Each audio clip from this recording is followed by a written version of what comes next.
see this fellow that has gone before? He's a soldier fit to stand by Caesar, and give direction, and do but see his vice. To his virtue, a just equinox. The one as long as the other, 'tis pity of him. I fear the trust Othello puts in him. On some odd time of his infirmity, will shake this island. But he often does. 'Tis evermore the prelude to his sleep. He'll watch the horologe a double set, if drink rock not his cradle. Well, the general will put in mind of it. Perhaps he is not, and his good nature plies the future that appears in castle, and looks not into. Is not this true?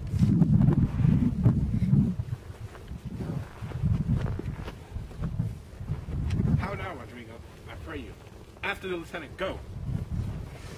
In this great period of the naval war, should assault such a place in his own sacking with one and gracious determination. It were an honest action to say so to the more. Not I. For this fair island, I do love Cassio well, and would do much to cure him of this evil. But hark, what noise? My knave teach me my duty, I'll beat the knave into a twig and bottle. Beat me? Thou great rogue. Hey, please, and praise it for your hand. Let me go, sir, or I'll knock you or the man mad. Oh, come, you're drunk. Drunk? Away, I say, go out and cry mutiny. Nay, good lieutenant, God's will, gentlemen. Ho, ho, lieutenant, sir, Montano, sir, help, master. Here's a goodly watch indeed. Jesus, who's that which rings the bell? Diablo, ho, the town will rise. God's will, lieutenant, hold.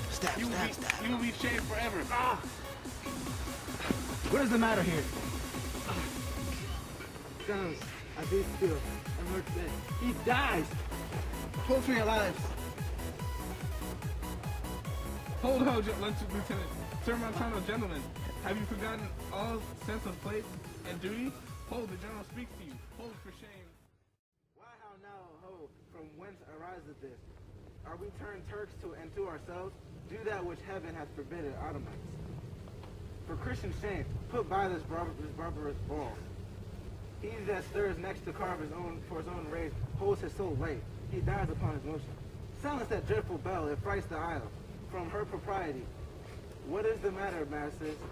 Honest Iago, that looks dead with grieving, speak. Who began this? On thy love, I charge thee. I do not know.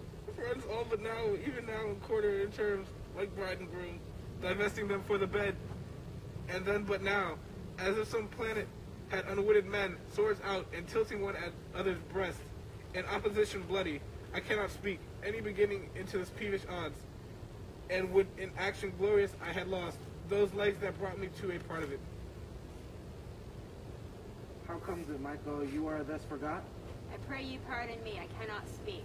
Worthy Montano, you won't be civil. The gravity and stillness of your youth, the world hath noted, and your name is great in mouths of wisest censor.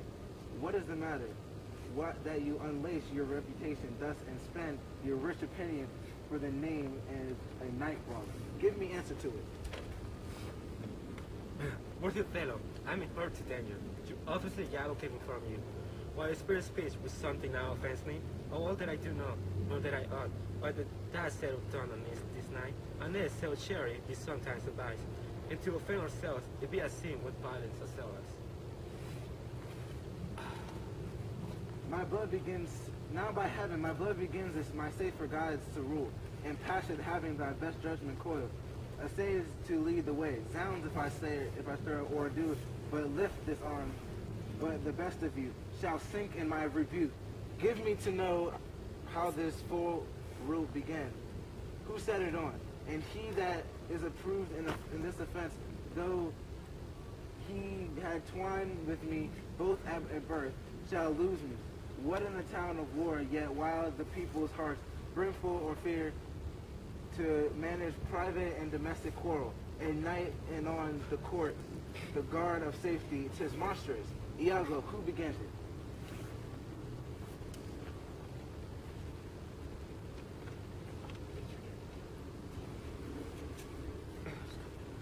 I know, yeah. Oh, especially a fine or leak in office. Thou dost deliver more or less than truth. Thou art no soldier. Touch me not so sneer. I had rather have this tongue cut from my mouth than I do offense to Michael Cassio.